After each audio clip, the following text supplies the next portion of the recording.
네, 매주 화요일은 정치 유망주 세 분과 함께하는 코너인데요. 오늘은 김종혁 전 국민의힘 최고위원, 윤재관 조국혁신당 수석 대변인, 전략기획위원장으로 바뀌셨네요. 네. 그리고 이기인 개혁신당 사무총장 모셨습니다. 안녕하세요. 안녕하세요. 유망주라니까 김종혁 최고위원 빵 터졌습니다. 그게 너무 얘기예요? 너무 나이가 많잖아요.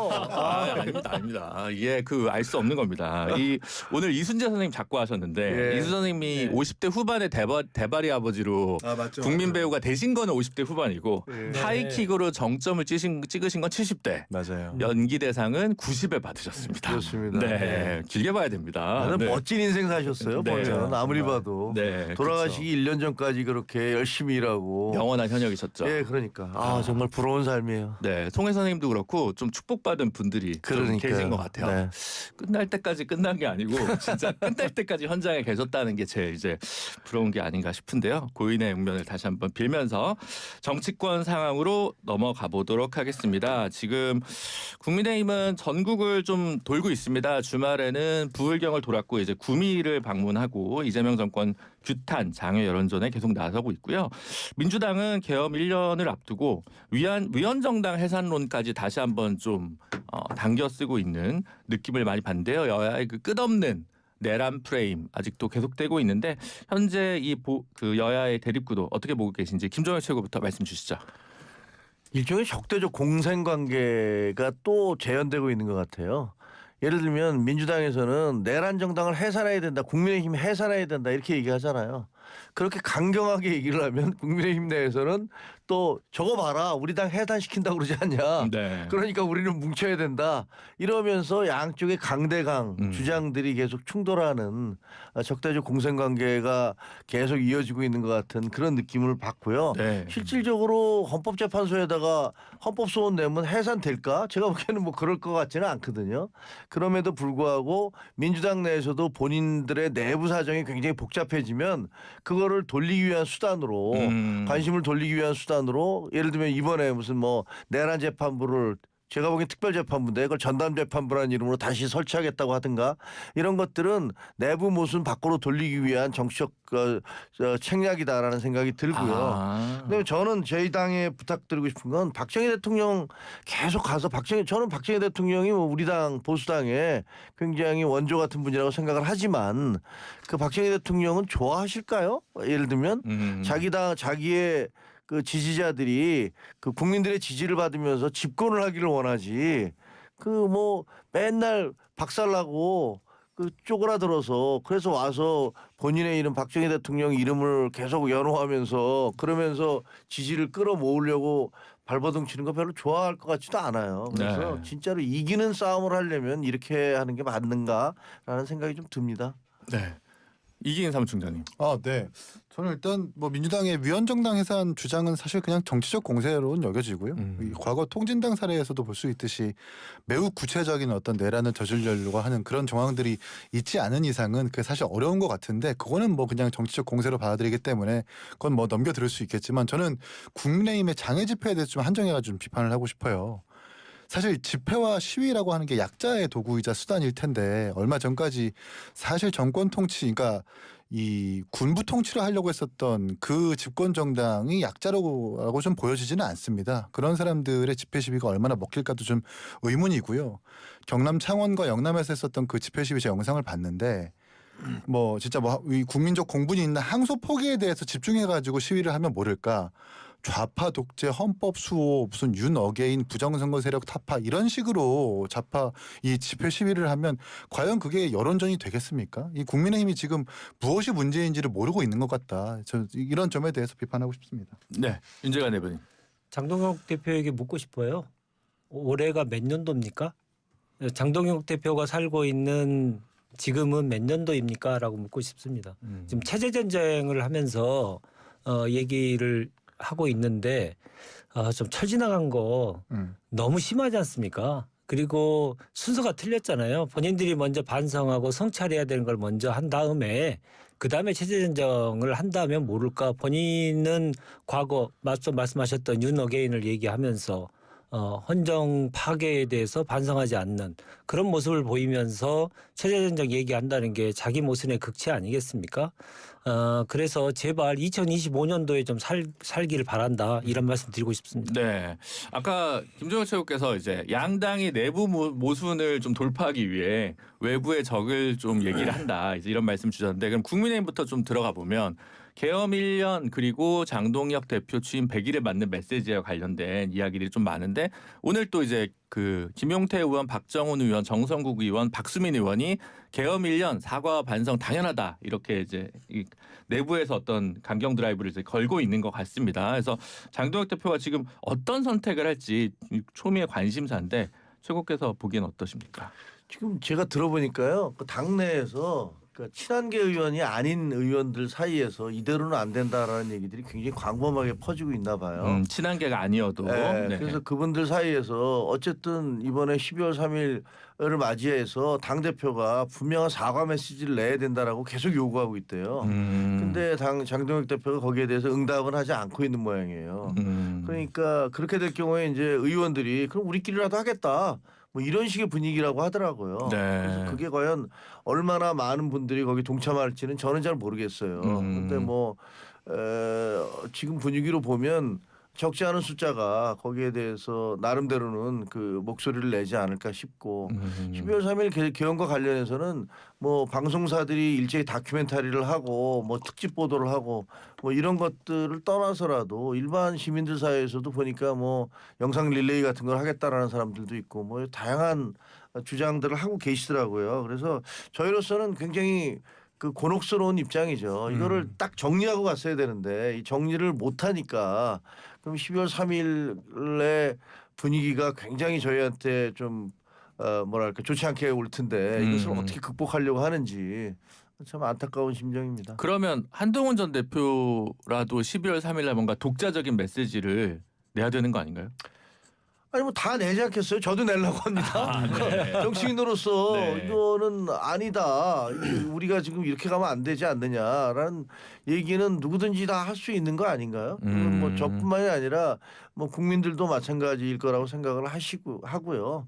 단지 이제 우리 당에서 이걸 자꾸 체제 전쟁이라고 얘기하는 건 저는 전혀 뜬금없는 소리라고 생각을 해요. 체제라는 것은 사회주의, 공산주의 뭐 되게 이런 거잖아요. 네. 근데 대한민국에서 야당과 여당이 싸우는 거는 자유민주공화국 대한민국 그리고 시장경제와 자본주의 체제를 택하고 있는 이 대한민국 안에서 서로 권력을 잡기 위해서 싸우고 누가 옳다 이렇게 주장하는 거지. 이걸 무슨 뭐 시장경제를 뭐 계획경제로 가거나 무슨 그런 것도 아닌데. 사회주의로 가거나 공산주의로 가거나 그런 거 아니잖아요. 네. 그러니까 이런 표현은 너무 과한 것 같아요. 알겠습니다. 윤재관 위원장님.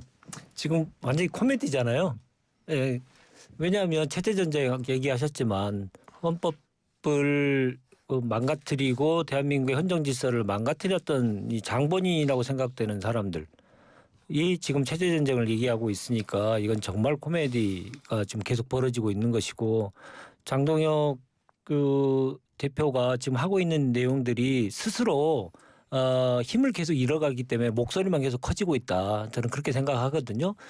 국민들을 보기에는 너무 얼마나 공허한 겁니까? 탄핵의 강, 계엄의 강을 완전히 건너고 빨리 새로운 시대를 맞이하기 위해서 대선을 치렀고 그리고 6개월 이상이 지났는데도 불구하고 아직도 2025년도에 살지 못하고 있는 사람들하고 대화를 해야 된다고 하니 얼마나 답답하겠습니까? 이 답답한 마음을 풀어주기 위한 정치권의 노력들이 내년부터는 있어야 될 텐데 그럴 기미가 잘 안 보여서 참 암담하다 이런 생각입니다. 네.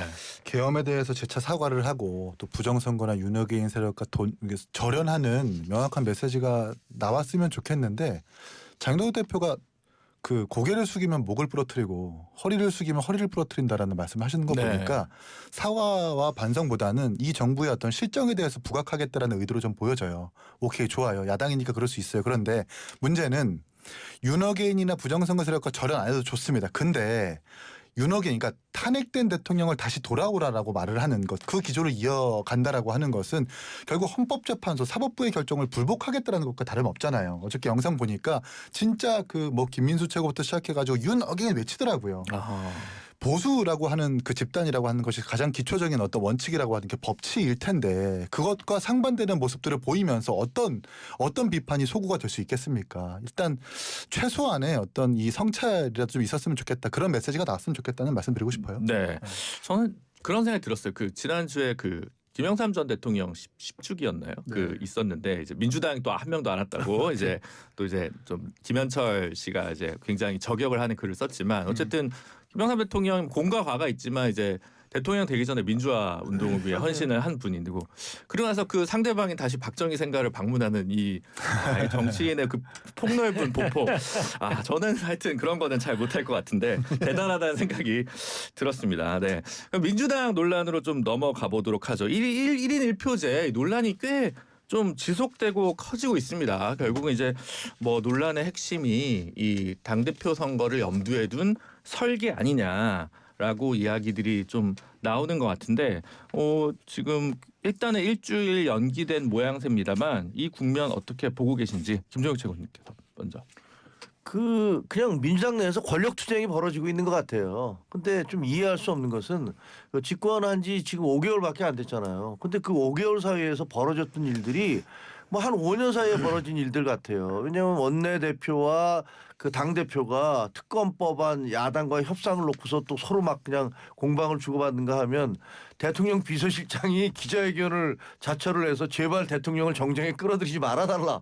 뭐 이런 하소연을 하는가 하면 또 무슨 법사위에 그 민주당 의원들이 원내대표당과 상의하지도 않은 채 그 차관급인 검사장 18명을 경찰에 고발하는 그런 사태가 벌어져서 그걸 가지고서 너 뒷감당 할 거냐 그러니까 뭐 내가 뒷감당 할 테니까 신경 쓰지 말라는 식의 막말이 또 오가고 그리고 기어이는 또 권리당원과 무슨 대의원들 사이에서 투표율을 놓고서 이게 지금 갈등을 하고 있는데 사실 권리당원과 대의원 사이에서 그거는 뭐 처음에 1대 100이었다가 1대 70이었다 뭐 이렇게 계속 50, 20까지 내려왔습니다. 왔잖아요. 네. 그래서 계속 바뀌고 있으니까 그거는 뭐 어떻게라든지 할 수 있을 것 같아요. 시대의 상황에 따라서 과거에는 SNS 시대가 아니었으니까 지금 이제 완전히 시대가 달라져서 1대1로 해도 된다라는 주장을 할 수도 있을 거는 같아. 근데 의심하는 쪽에서는 왜 하필 이 시기에 하는 거지? 그리고 대통령 해외 나간 와중에 하고 있는 이유는 뭐야? 그리고 뭐 당원들한테 투표를 해서 인증을 받았다는데 뭐 80몇 %의 찬성이라고 그러는데 알고 봤더니 16점 몇 %가 투표한 거라면서 네네. 이런 식의 공격을 하고 있는 거잖아요. 그래서 제가 보기에는 야 이게 무슨 5개월밖에 안 된 당에서 왜 이렇게 그냥 만인에 대한 만인의 투쟁 같은 일들이 벌어지고 있는 거냐. 그리고 국민의 입장에서는 되게 불안하다. 이런 비판을 드릴 수밖에 없네요. 약간 아무도 이해할 수 없는 양자역학 같은 건가요? 네. 지금 우선 해야 될 일이 무엇인가에 대한 질문에 대해서 옳은 길을 가고 있다라고 평가하는 국민들이 소수로 가고 있다라는 점은 분명히 지적해야 될 것 같습니다. 지금 말씀하셨듯이 6개월이 됐고요. 출범한 지. 꼭 지금 국가적으로 해결해야 될 문제들이 산적해 있고 이재명 대통령이 께서 많은 노력들을 많이 하고 계시고 그리고 무너진 국격을 다시 세우는데 전력을 다하고 있는 그 시간에 집권 여당이 무엇을 해야만 국가적으로 큰 도움이 될까에 대한 성찰이 좀 부족한 거 아닌가 생각이 듭니다. 지금 말 나온 것 자체가 그렇지 않습니까? 친청내냐 반청내냐 이런 얘기가 나온다는 것 자체가 지금 똘똘 뭉쳐서 꼭 국가적 난제를 해결해야 될 때 집권 여당의 모습이 분명히 아니다. 결국 국민을 보고 정치를 하는 집권 여당의 모습으로 꼭 다시 회귀하시길 간절히 바라는 마음입니다. 네. 저는 용 꿈꾸는 정청래 대표의 빌드업이다 이렇게 생각을 하고요. 또 다른 표현을 하자면 항명을 통한 친정체제 구축. 그러니까 항명이 명령의 명자가 아니라 이재명 대통령의 명자입니다. 그러니까 이재명 대표 체제에서 구축되어 있는 그 민주당을 항명을 통해 가지고 정청래 체제로 만든다라는 좀 빌드로 보여줘요. 왜 그러냐면 굳이 대통령 순방 때 이런 논란 안 만들어도 되거든요. 근데 유엔 총회 때도 조이대 청문회 때문에 한번 난리가 났었었고 에이펙 때도 재판중지법 다시 한번 재점화해가지고 난리가 났었었고 또 이번 아프리카 순방 때도 이 1인 1표제 논란 18명의 지검장 고발해가지고 또 난리가 난 거다. 그러니까 결국 순방의 성과가 부각되지 않는 이런 것들을 도대체 왜 선택을 할까 보면은 이제 지방선거까지 2개월밖에 남지 않았어요. 않았습니다. 지금 바꾸지 않으면 못 바꾸는 거예요. 그러니까 아마 지금이 적기다라고 해가지고 대의원 권한을 축소하는 것 같은데 이재명 대표가 했었던 거니까 그대로 이어져 왔다는 논리도 맞는데 저는 다른 당원 당규 개정 사항이 좀 눈여겨져 봤습니다. 뭐냐면 광역비례 기초비례의원들의 공천 권한을 원래는 시도당 광역위원회에서 상무위원회가 결정되게 돼 있는데 그거를 100% 권리당으로 바꾼다라는 거예요. 네. 그거는 시도당 위원장, 친명 인사로 지금 배치되어 있는 시도당 위원장들의 공천 권한을 뺏겠다라는 거거든요. 시의원, 도의원, 기초의원들이 사실 국회의원의 조직 어떤 수족 역할을 하기 때문에 그 수족들부터 그 지자체 뿌리 조직부터 정청래 대표의 조직으로 만들어서 다음 대표 연임으로 갈 수 있는 그런 포석이 아닌가라고 해석될 수밖에 없습니다. 네. 이 부분은 제가 한 말씀만 더 드리면 정부가 성공하기 위해서는 지지층의 결속력을 얼마나 길게 끌고 가느냐, 길게 가져갈 수 있느냐가 상당히 중요합니다. 상당히 어려운 문제가 되더라도 그걸 돌파할 수 있는 기본 정치적인 자산, 이런 자산들이 잃어버리면 안 되기 때문에 매우 중요한 것이죠.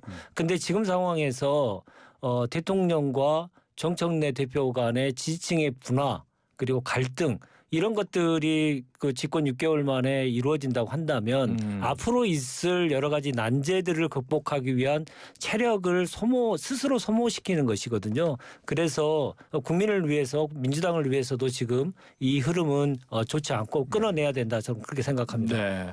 결국 이제 정청래 당대표 연임을 위한 교두보를 마련하기 위한 거 아니냐 이런 해석이 이제 다수설인 것 같은데 이러한 상황에서 김민석 총리 같은 경우는 최근에 이제 정가의 해석이 서울시장이 아니라 당대표 쪽으로 간다 이런 얘기를 좀 하고 있고 근데 오늘 박지원 의원은 저희 YTN 라디오 나와서 둘 다 안 한다 이런 식으로 이제 얘기를 또 했어요. 뭐 어떻게 될지는 잘 모르겠는데 동교동계에서 뭐 말리고 있다 이런 얘기를 하는데 김민석 총리 오늘도 뭐 서울 도봉구 쪽에 또 서울 아레나 현장 건설 가서 계속 서울 행보를 좀 많이 하고 있어서 정말 서울시장 접은 건가라는 의심도 드는데 김정일 최고는 어떻게 보십니까? 서울시장보다는 당대표로 가는 것이 더 유력하지 않나 싶은 생각은 들어요. 서울시장 나가면은 일단 의원 배지 던지고 가야 되잖아요. 그렇죠. 그동안에 십몇 년 동안 풍찬 노숙하신 분 아닙니까? 사실 얼마나 고통스럽고 힘들었겠어요. 근데 지금 배지 달고 총리 바로 하자마자 다시 또 글로 나가서 될지 안 될지도 잘 모르는 상황에서 그렇게 가는 건 개인에 대해서 좀 뭐 본인이 굉장히 꺼려할 거라는 느낌이 들어요. 그런 생각이 들고 지금 이제 그럼에도 불구하고 이 서울시장 계속 이 디스하는 공격하는 행보를 보이시는 건 뭐 그렇게 함으로써 자기가 서울시장 안 나가고 다른 사람이 나갈 수 있는 그런 뭐랄까 길을 좀 닦아준다고 그럴까 그런 느낌이 드는데 좋아 보이지는 않아요. 네. 아니 무슨 한강 유람선이니까 한강에 가서 얘기하고 그다음에 무슨 청계천에 가서 그 세운상가 종묘 관련해서 또 거기서 기자회견을 하고 그다음에 이번에도 또 그 아레나 서울 아레나 뭐 이 가서 건설 중인 것들에 대해서 그러니까 그냥 표적을 총리가 서울시장이 자기가 업적으로 세우거나 뭐 추진 중인 것들을 쫓아다니면서 지금 뭐라 그러나요 이거 스토커 비슷하게 하고 있는 거잖아요. 정치적 스토킹을 하고 있는 거예요. 근데 이게 과연 옳은가? 이게 과연 도움이 될까? 이런 식의 비판이 민주당에 도움이 될까? 약간 저는 좀 부정적인 입장입니다. 네. 윤재관 위원장님. 서울시장 출마 여부에 대해서는 지금 판단할 수 있다면 한국 정치의 투명성이 그리고 예측 가능성이 얼마나 높다는 겁니까? 너무 좋을 텐데 네. 좀 그거는 현실이 아닌 것 같고요. 지금 상황은 다 이제 예측과 예견인 건데 저는 완전히 불투명한 상황이다 생각을 합니다. 결국은 숫자가 결정할 거라고 생각해요. 숫자가 오세훈 현 시장과 대적해서 꼭 이길 수 있는 필승 카드 김민석밖에 없다. 그러면 많은 콜이 올 수밖에 없고요. 그건 본인이 안 나오고 싶어도 그것은 나가야 되는 상황이 될 수도 있고요. 그렇기 때문에 지금 상황에서 예단하는 것은 상당히 섣부르다라는 생각이 들고요. 아까 스토커 얘기하셨습니다마는 꼭 지켜야 될 가치들이 오세훈 시장이 선거를 앞두고 훼손시키는 행위에 대해서 총리가 그것을 단호하게 얘기하고 국민적인 여론이 형성될 수 있게 하기 위해서 행보를 하는 것은 총리로서 당연히 해야 될 일이다. 저는 그렇게 생각합니다. 근데 이제 행보를 보면은 어저께 도봉의 김재섭 의원이 마침 창동 아레나 그 현장을 점검을 했어요. 근데 네. 그 다음 날인 오늘 또 곧바로 쫓아가가지고 현장 점검하겠다라고 기사가 나고 있고 또 얼마 전에는 그 광화문 광장에서 조성되어 있는 그 6.25 추모 공원인가요? 그것도 사실 점검하겠다고 얘기하면서 비판의 어떤 메시지를 내고 있고 또 한강버스도 마찬가지. 그러니까 이 행보를 보면 총리가 아니라 사실 서울시의원처럼 좀 활동하고 있는 거거든요. 과연 이게 맞는가? 지방에서도 더 큰 일들이 되게 많은데 일국의 총리가 서울에만 묶여가지고 이렇게 메시지를 내는 건 누가 봐도 오해할 수 있을 수밖에 없습니다. 그러니까 어떻게 보면은 서울시장이라는 자리가 이 정권에서 되게 중요한 자리이기 때문에 이 다음 지방선거에서 서울을 탈환하지 못하면 결국 중앙정부의 정책이라는 게 지자체로서 발현되는 거니까 그래서 그 중요성을 챙기려고 하는 건지는 모르겠지만 지금 총리의 어떤 행보라고 하는 것은 너무 서울에 국한되어 있으니까 이건 뭔가 박지원 의원은 둘 다 아니라고 했지만 본인도 지금 아직 갈피를 못 잡고 있는 것 같아요. 서울시장에 대한 법령권 이렇다 할 후보도 없고 또 차기 대권 주자도 없다 보니까 아직도 본인도 좀 갈팡질팡하고 있는 것 같다. 그게 맞는 것 같습니다. 잘못하면 선거 개입이라는 의혹을 충분히 살 수가 있어요. 아니 2주 사이에 어떻게 서울시장이 문제가 되고 있는 그 지점만 가서 기자회견을 하고 발표를 합니까? 총리가. 네. 네, 총리가 네. 논리적으로 옛날에 노무현 대통령은 선거와 관련된 발언을 잘못했다는 이유로 탄핵까지 당했었잖아요. 저는 그 말도 안 되는 탄핵이라고 생각을 하지만 어쨌든 총리는 모든 사람이 총리가 돼야 되는 거 아니에요? 근데 지금 이런 식으로 눈에 띄는 정치적 행보를 하는 것은 본인한테도 좋지 않고 그리고 오히려 서울시장을 더 오세훈 시장을 이렇게 밀어주는 듯한 느낌이 들어요. 알겠습니다. 그리고 아직도 현안이 많은데요. 저희는 잠시 광고 듣고 2부에서 말씀 이어가도록 하겠습니다.